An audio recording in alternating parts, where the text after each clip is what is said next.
A big part of generating engagement is to get people empathizing with what you have to say. Our next panel is called A Richer Creative Future, and this covers the need to resonate with those that we're speaking to.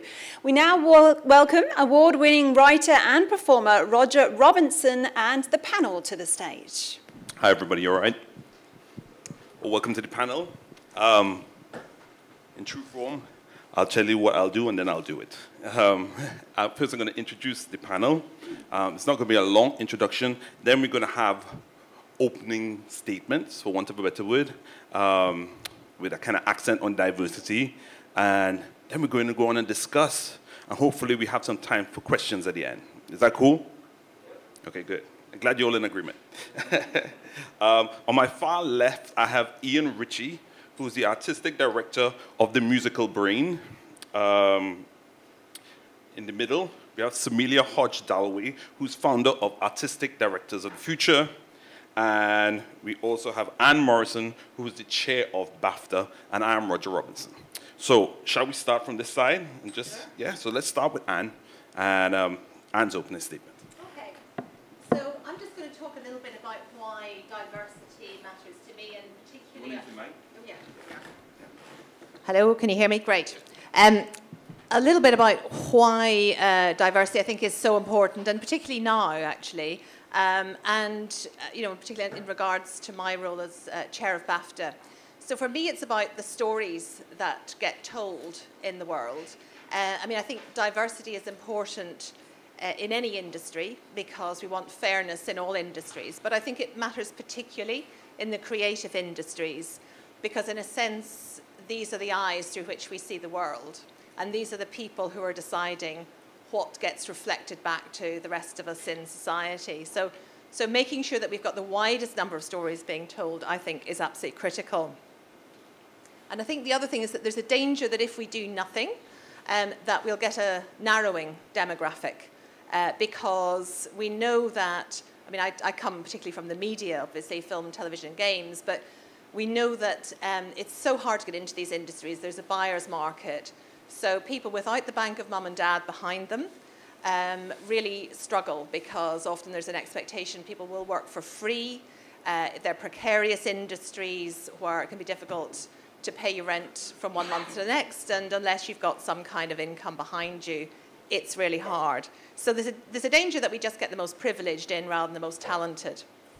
And I think every so often when I do an interview about this subject and social diversity, somebody says, so are you really, really criticising Eddie Redmayne and Benedict Cumberbatch? And people would love me to do that. But actually, I think it's fantastic that we live in an age where there are actors like that. It's just that I'm always conscious there are lots of talents missing alongside them that we're not hearing from.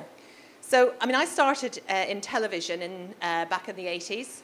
It was really different back then. I was one of the few women who was at that stage in senior position in the BBC. And I felt rather lonely up there.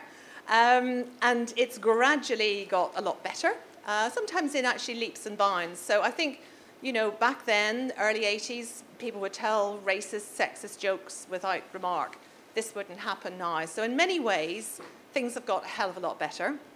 But sometimes I think that the problems have just maybe gone underground and are harder to spot because we've still only got, in TV drama, 8% of directors being female, 12% of writers. So we're a long way off this nirvana where we're hearing all the stories. And I think I've made it part of my mission at BAFTA, really, to put diversity to the fore. We have scholarships to help people who don't have enough money to get through postgraduate education. We have mentoring schemes. We try to give people the networks that they would otherwise lack. And there's a lot of work that's being undertaken around that. We also are a centre for debate. So the Lenny Henry BAFTA TV lecture sent ripples around all the broadcasters. I was in the BBC. I know how that went down at the time. People felt the urge that something had to be done as a result of it. It's also about who we honour. We announced yesterday that our new BAFTA Film Fellow for this year is going to be Sidney Poitier. It's also looking at new talent and who we bring in. But overall, I think that you know, we talk a lot about diversity, and I want to make sure that enough happens. So in the immortal words of Elvis Presley, I think that we've got, you know, we should have a little less conversation, a little more action.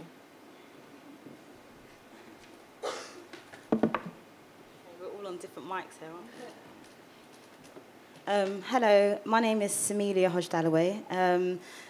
I run a company called Artistic Directors of the Future, and I've got a short trailer to show you that I'll show you in a bit. But before I start, I thought it would be a really good way just to introduce myself and what I've done previously. So I started off, like many people, as an actor, then went into becoming a director, and went on most of the sort of usual introduction to directing courses at the Young Vic and at the National.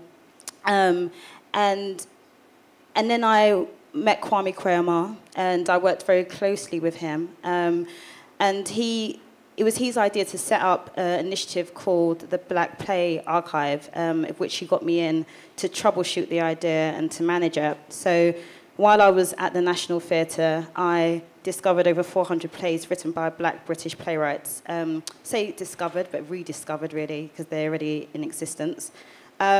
So my world, or my outlook of plays, of practitioners, of people who've been in the industry for many years, was broadened in a matter of sort of a few months, really, essentially.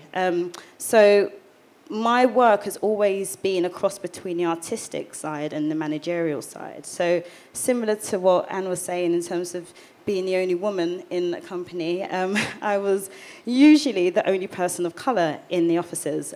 So I know exactly how that feels, and I've gone through my own processes of what that means. And I guess I used all of my experiences to initiate this project called Artistic Directors of the Future, because I felt that the change has to start from the top. I feel very strongly about that. I'll just say it one more time. Change has to start from the very top, okay? And then it sort of fizzles its way down, and then we'll see a difference in programming, et cetera, casting. People can challenge me on that if you want to. But before I go on, let me just show the trailer, and you will get to see a little bit more about what we do at Artistic Directors of the Future. Thanks.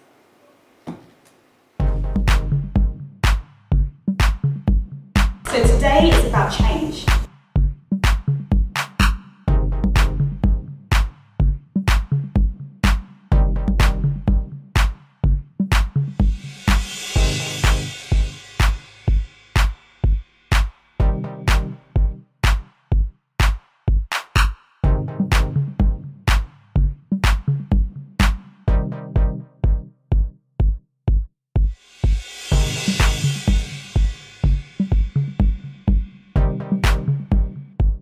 We're not invisible. You know, we're here, and you're not alone. We're all in this together. I think it's really important that people start making those allies, those friendships, building those relationships from quite early on in their careers. I need 30 amazing mainstream productions on my CV before I can even think about applying for that artistic director role. I think it's a really difficult thing to do if it's not ingrained in you, that sense of entitlement. It's something we need to encourage more. What are we truly combating? It is an established, ingrained way of making theatre that defines a canon that looks nothing like the men and women in this room.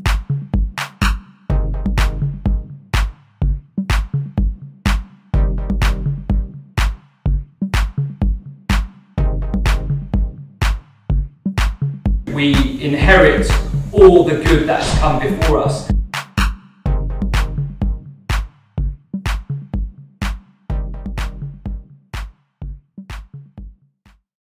So that just gives a snapshot of what we do. Obviously, there's a lot more to what we do, and we can probably explore that later on. So I'm not going to take up any more of your time, but just to say that we're on our database, we have over 300 BAME directors. So just to show you that we are here, we do exist in full numbers, and that's why the work we do, I believe, is vital, really, to the sort of change we want to see in the near future.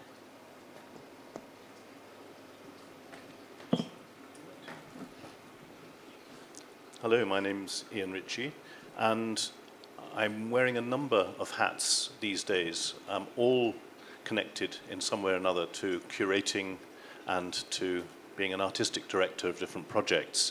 And when we have the opportunity to look at one or two models, one which I'd like to offer, which would be perhaps pointing the way towards what I'm trying to find as a solution to the question of diversity and inclusion. This is a model in Portugal, and I'd like to be able to perhaps give that as an example, but at the same time it comes with a health warning because it also raises questions about where to go from there. However, about myself, I started out about 40 years ago as a performer and shifted across to what I do now, having at various stages run organizations in opera, in classical music, orchestras, and a number of festivals, but now much more a kind of a freelance and a curatorial figure across a number of projects. I would wish to explode a myth.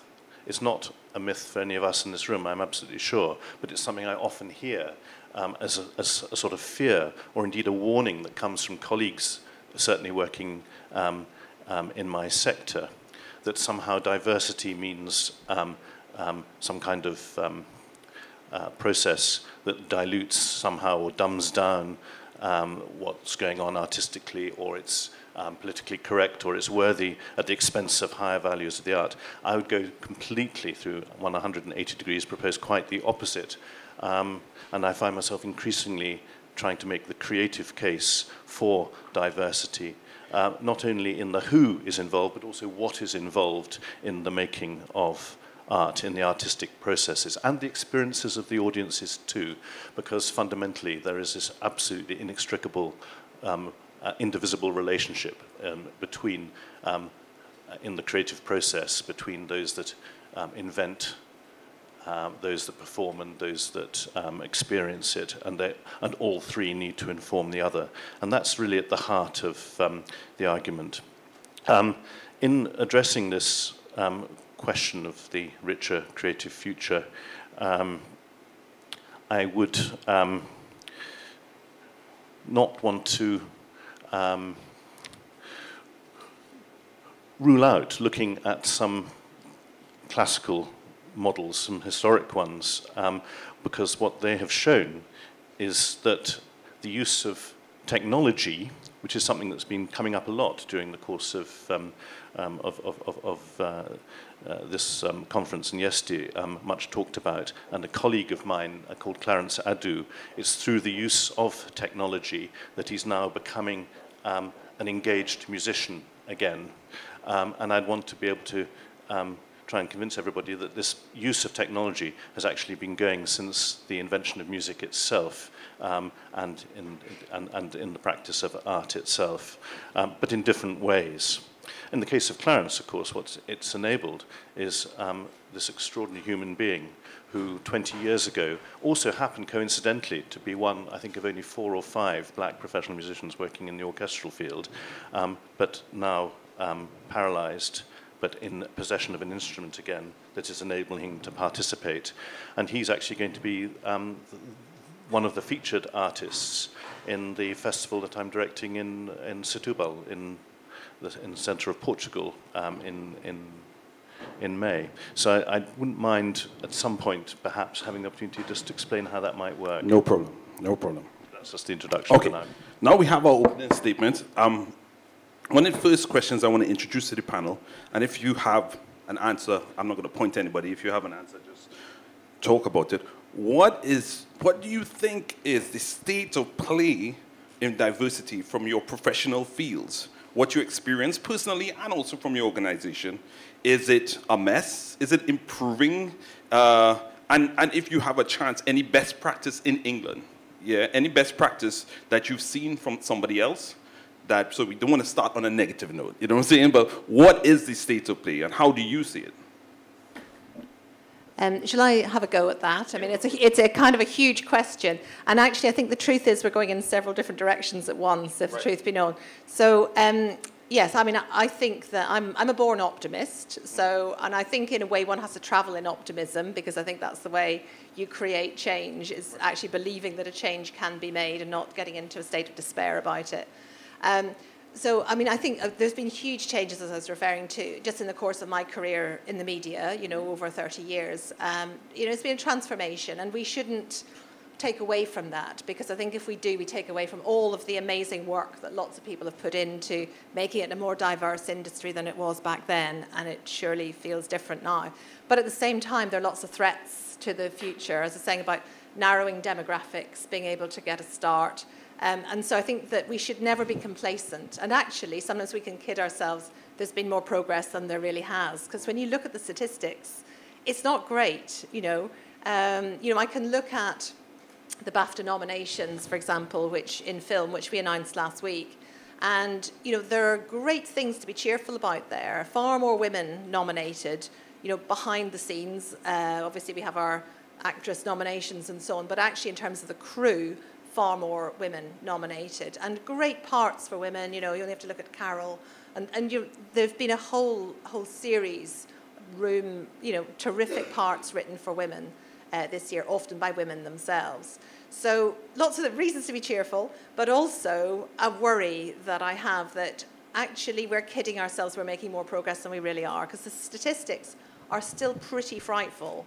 And I think that one of the things that I think works, one of the foundations for progress, is actually to keep monitoring those statistics. Because I know that the Creative Diversity Network and so on, setting up monitoring systems, it can seem like a kind of anal activity, but actually it is so useful, because I think in the arts we're surrounded by people who have a lot of goodwill on the issue, but we have to make it really both embarrassing for them not to do anything and also easy to take action. So, you know, your initiative is making it easier for people to find those artistic directors.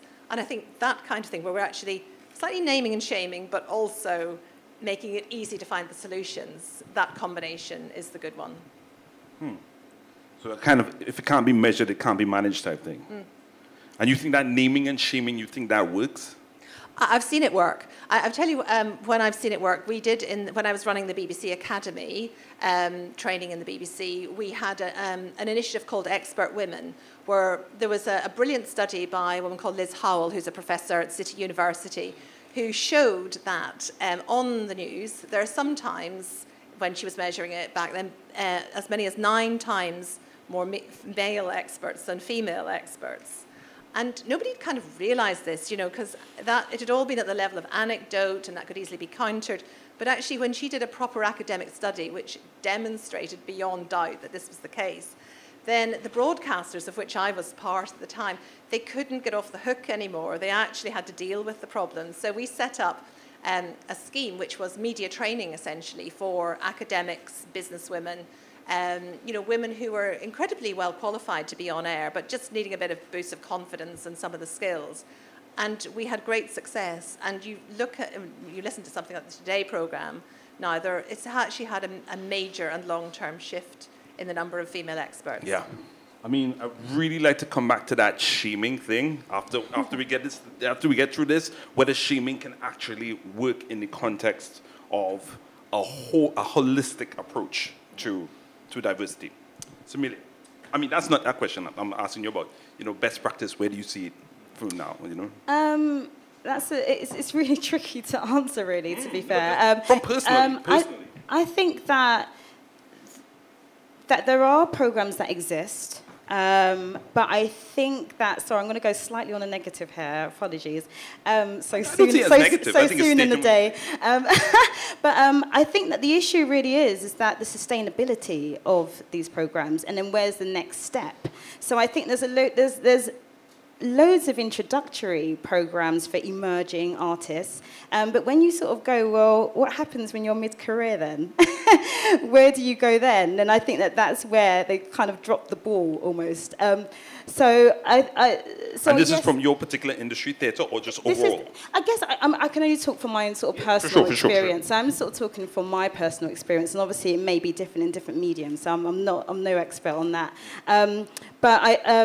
But in terms of your first point, which is about diversity, what was your first point of the question? You asked two sort of questions in one. I was like, one part is best practice, yeah, and one part is what's the state of play at the moment. You know, what's whether negative or positive, is it getting better? Is it stuck? Are we stuck? Is diversity stuck in the UK? I think that from my perspective, I would say that we're at a bit of a crossroads at the moment. I think that the diversity funds that have now become available are applying, I guess, a little bit more pressure on the institutions. Again, it's about, I'll go back to sustainability. We won't really be able to judge until, I guess, a few years down the road, really, when we actually see that change being made. I would like to see more institutions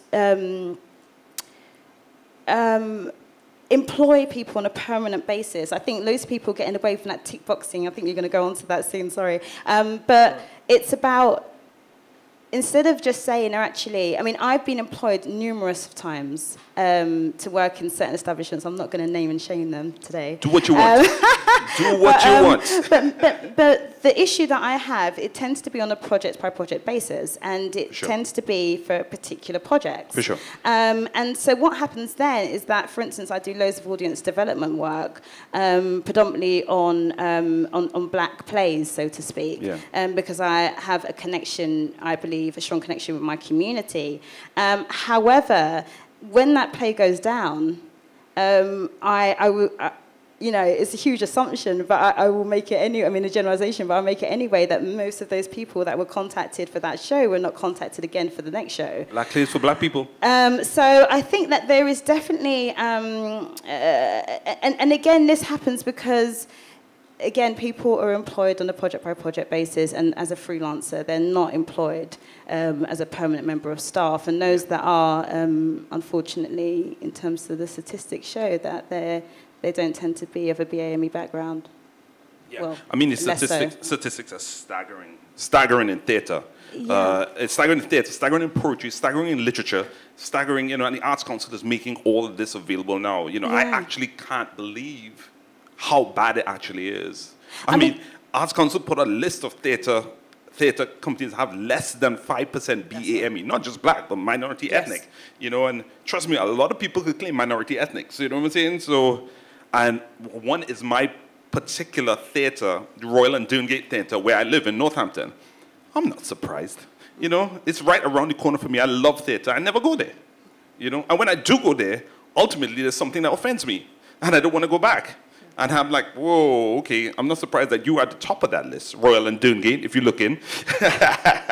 Okay. But can I just say one more thing? What I would say is a positive note, is that I think people are becoming not more aware, because I think that those that work in the industry are aware. I think that some choose to act in it and some choose not to, because there's been no pressure, there's been no real pressure there. And I think when we talk about money, I think that when people realise that actually potentially they could lose out of getting more money for their company, then all of a sudden they start to create initiatives. Is that the answer? Who knows? But exactly, here's that the answer. But I think that the one good thing is that level of consciousness. I think that in terms of people talking about it more, I remember when and this is not just people who work in the profession, these are people that go and see plays. And I remember going to see a play, and there was a post-show discussion, and it came up by just a regular audience member about the fact that there was a lack of diversity on stage, and that they felt that it should have been cast a bit more appropriately. And so for me, it's about that type of pressure, not only in-house, but actually from audiences that are coming, that are paying their money, and actually that want the theatres, their local theatres, to invest in the best people, and the best people across sort of ethnicity. Okay, quickly, 30 seconds, best practice that you've seen. Quick 30 seconds. Best practice, because I know you have a lot of experience. Just best practice. Come back to me. All right, cool. Yes, Ian. Okay. I'd like to come at this from a another angle. All these angles do connect up, I promise. I'd like to come at it from the angle of, and this is a very positive thing, from artistic practice itself, and why actually that is the chief important reason for actually being diverse and absorbing all the talent and all the possibilities. And I'm not saying this purely idealistically, because I'll give you a little example of what I hope is good practice, even if it is currently being developed abroad, it can be back here. But the other point is about, related to this, and that is about being in tune with one's local community, which I think is a really essential part of good arts practice. And just to give you a quick example, just a little story, very, very brief. 6 years ago, while I was still director of the City of London Festival, I was invited to start a festival in a place called Setúbal, just south of Lisbon, a place of great poverty. It's bankrupt local community, and out of its 125,000 inhabitants, 25,000 come from the former African and South American colonies of Portugal. So there's a very diverse community within there. And even within those groups, great divisions, everything was sort of pretty divided. And they said to me, okay, so you're the artistic director, what are you going to give us? This is about starting a new festival. I said, no, that's completely the wrong question. What I want to know is who you all are and what it is that you need in this community. We were talking about a music festival here. And within 2 days, they'd managed to fill a room about this size with about as many people, about 50 people from representing the Cape Verde community and the Angolan and all the others, and the special needs, 2 main special needs institutions, and the director of this theatre and that, and all the rest of it. So all the possible stakeholders, none of whom had ever been in a room together before, were invited into this room so that I could actually consult with them. And one person put up their hand, a girl from the Cape Verde group, who said, we want to develop our rhythm skills. And so I said, fine, so before we have any festival in 6 months' time, between now and then, we'll run workshops. And we did, and by the time the festival first happened, there were over 1,000 young people actually doing drumming workshops. Another said, we'd like to, in the primary schools, but said, we'd like to actually develop our songwriting skills. I said, well, that's great, that's a really good way of getting involved. Now there are 300 children every year writing songs about their circumstances, about their community, from across the whole community. And 3 or 4 years in, we then took the next step of actually creating a youth ensemble for the community, and we auditioned them, and out of the 20 who we recruited, 25% came from those marginalized communities, a lot of them not reading music, but having developed their talents and their real skills in drumming and all the rest of it, and they're now a fundamental part of this youth orchestra. Another 25% are disabled with special needs and using some assistive technology that we've been able to introduce for them. And 50% have come through the conventional mainstream musical training that one normally recognizes. So a completely unrecognizable new ensemble has emerged for which every single note of music has to be written specially. And so it's become a really interesting creative challenge to all the young composers and creatives coming through in Lisbon and around the country to write new music for this ensemble and for the assistive technology. And this is actually something that's, I think, sitting at the frontier of new music. I love it. That's fabulous. So I'm using that example as something which actually can happen. Love it. Fabulous. Can you give me some best practice in England? Okay. Well, just one. One example. One of the reasons I'm working so much abroad is partly because I'm slightly frustrated. Okay. Which is slightly no, that's what I'm thing. trying to find out. Yeah. You know, if there's, you know, for example, there is a good possible move here in that there are one of our main conservatoires, the Guildhall School of Music, is actually talking about creating a pathway that doesn't automatically lead conventionally into a very fixed sort of classical music. So that's something to come. That is something that's on its way, I think. Cool. But there's not much good practice at the moment that I can celebrate. I'm afraid. Okay, cool, no problem. No. You'd be trying to find out from your perspective, yeah? Yeah. Okay, so the Arts Council have named and shamed theatre people, you know, theatre companies that are not working. They provided a massive fund. How much was it? It's like £500,000, I think, you know, as a kind of as a kind of bait to get people to think about diversity in management specifically, yeah? Okay. Can this work? Can this work, or will it devolve into a box-ticking culture where they say, we want this money, how are we going to tick these boxes? Which I'm not necessarily it's wrong or right, but can it work unless people have a genuine feel that diversity is an integral part of the creative development of an organization from top down or from bottom up? Can it work? I mean, you would love to think that we can start by transforming people's minds and selling them the benefits of diversity and that everyone will see the light and go forward in that way. We know that that doesn't always happen, and therefore, if we wait for that dawning realization to happen with everybody, maybe we'll wait forever. People have always been telling me, anytime I bang on about this sort of subject, oh, you know, it'll evolve, evolution. And I'm thinking, evolution took billions of years. I don't think we're quite that patient. So actually, you have to take some positive action if you want the world to change. Right. Now, some people are going to approach that in a box-ticking way, you're right, yeah. Because they don't really believe in this, and it's a pain in the neck to them. But somebody up there has decreed that it will be this way, and so they heave a heavy sigh and they get on with it.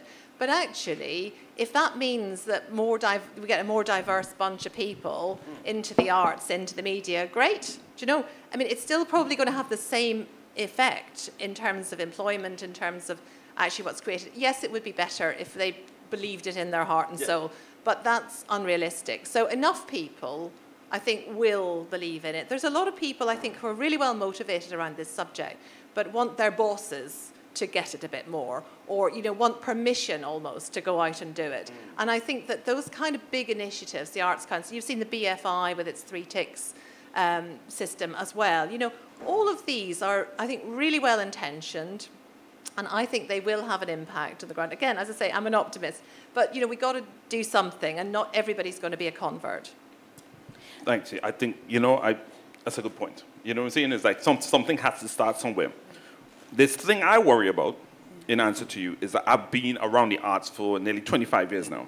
And this is not the first time people have been warned about diversity. And what I found that's happened with box-ticking culture was that they say, perhaps because I come from poetry and music.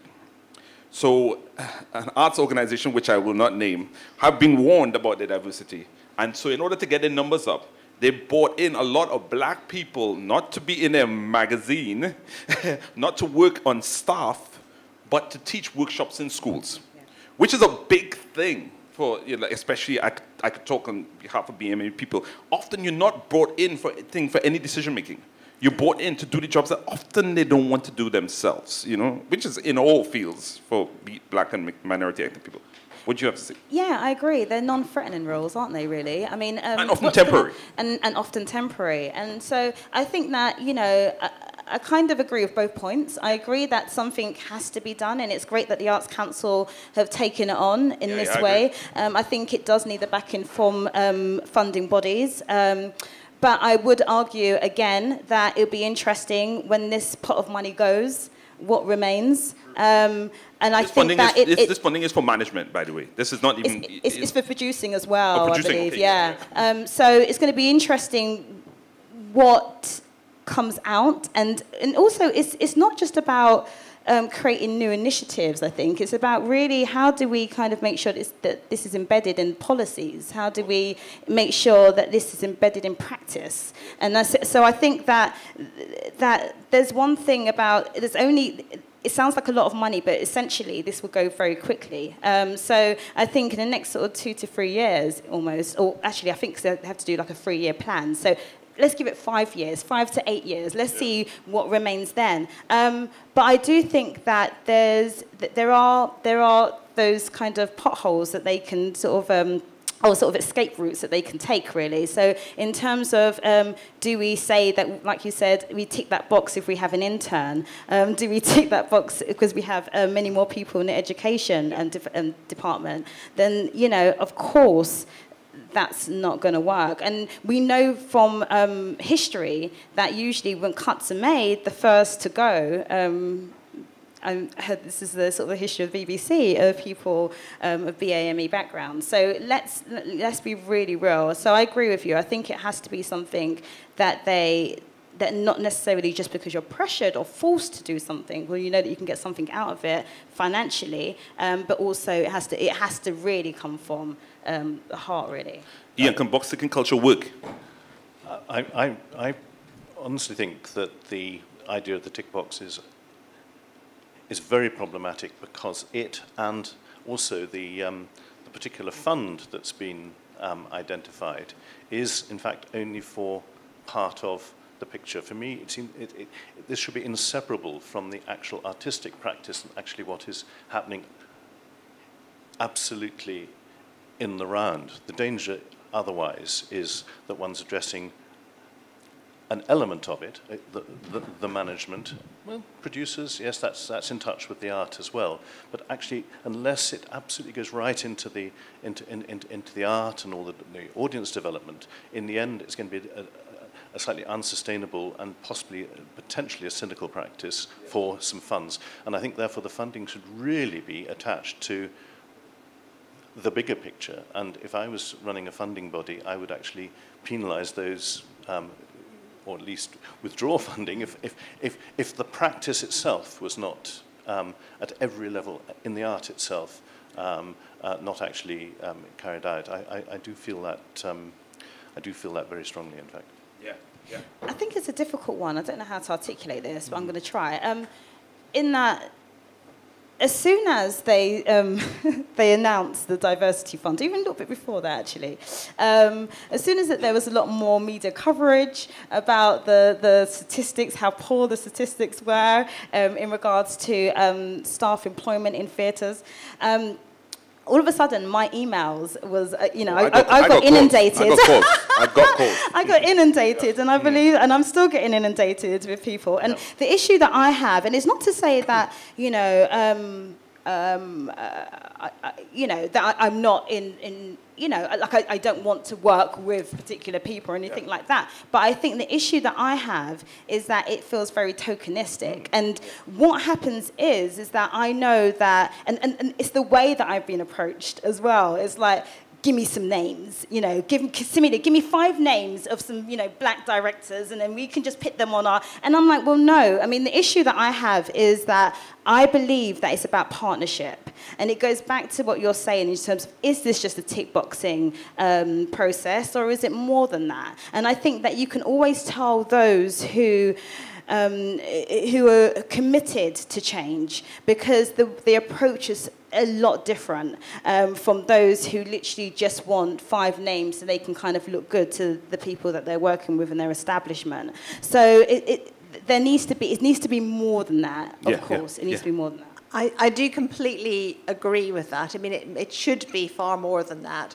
But I just think if you don't have those kinds of systems, how are you going to institute major change, Because I think otherwise one's being a bit idealistic to think this is going to be gradual winning over of hearts and minds across the country, and that actually you need some force majeure sometimes, which forces the issue. And yes, it will be tokenistic, and yes, a lot of people will use it cynically, and that's a real shame that they're not seeing the benefits and the opportunities that this really brings. They're just sort of seeing it as tick box. Yeah. And one has to sort of, look down on their poverty of imagination as far as that's concerned.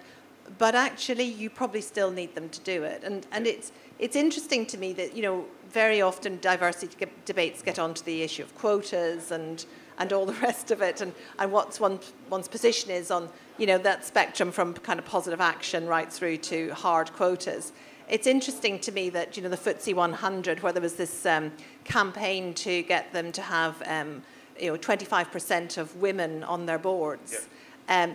That actually with that, they didn't impose quotas, interestingly enough, but they threatened quotas. They said, if you don't do this voluntarily, we may have to introduce quotas. And everyone went, oh, we hate quotas.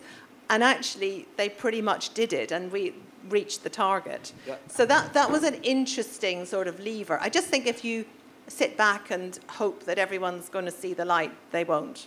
I mean, it's that classic thing, is it good, is it bad, or is it just not policed well, or do you need more research for sustainability? Do you need to add in components, about sustainable? I want to jump from there and talk about, because we only have a couple of minutes left, the whole idea of isms, yeah? Underlying lack of diversity is a conversation of racism, sexism,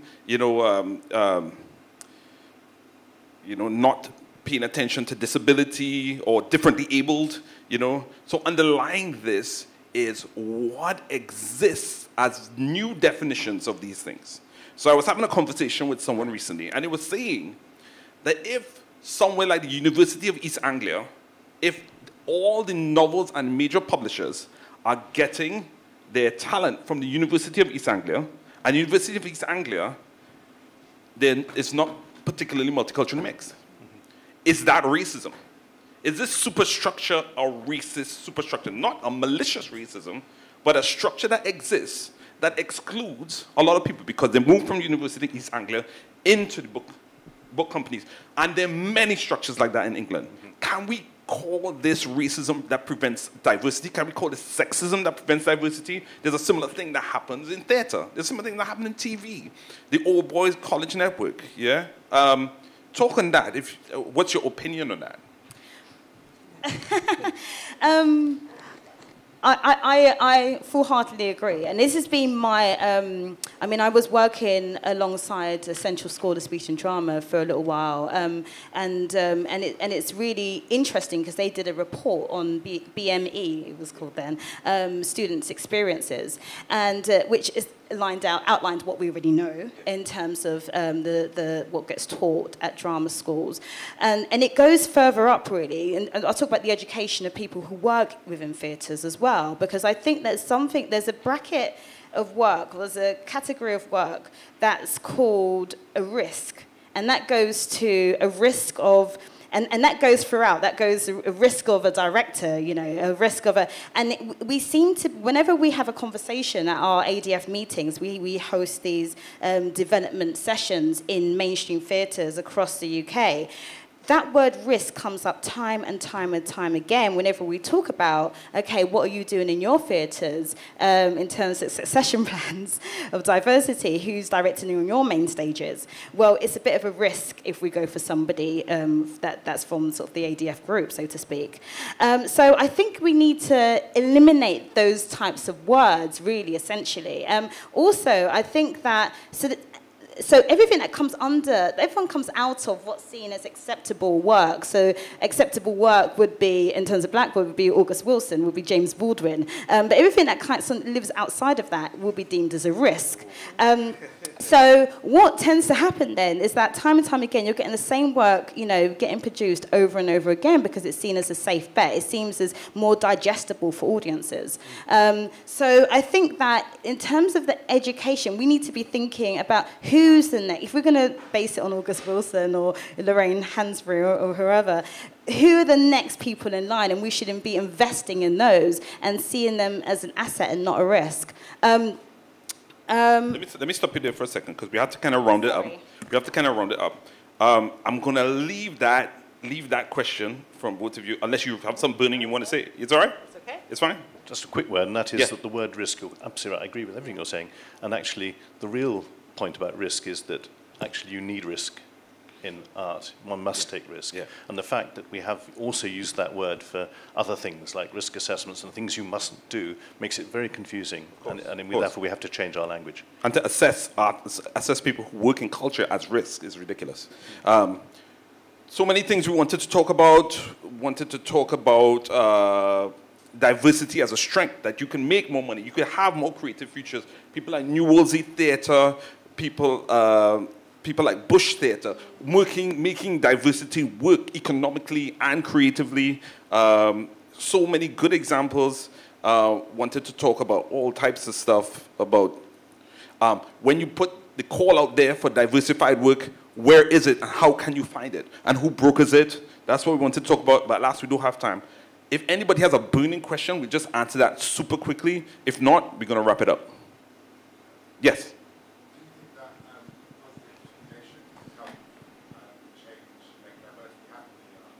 5 seconds on that.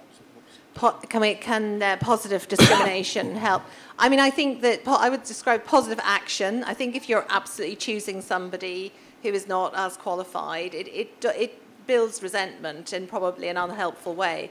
But I do think that being able to sort of cast the net far and wide, being able to make sure that you've got people trained up so that they can get the jobs on merit is the way forward. And I think there's a lot that can be done about that. And just to sort of add, I know you don't mean this, but I also say there are many people that are in the wings waiting who are trained, who are overqualified, who are from different backgrounds that can do the jobs that are just not getting seen. So. Yeah. And if positive discrimination can actually mean creating the real mixture and the real breadth, so one's really inclusive of a diverse mixture of people's contributions, it's better for the art, it's better for the audiences, and therefore it's better for business. Yeah, I think people, especially in my experience working with other artists, they don't want to be included because they're not good enough. They want to just be given an equal chance to show what they can do. Yeah, and so positive discrimination is a funny situation. It seems to work. I don't know if it works in America, but it happens in America. I'm not sure it's right for England. You know what I'm saying? Personal. You know, that's a personal way you call it. One quick question and we out.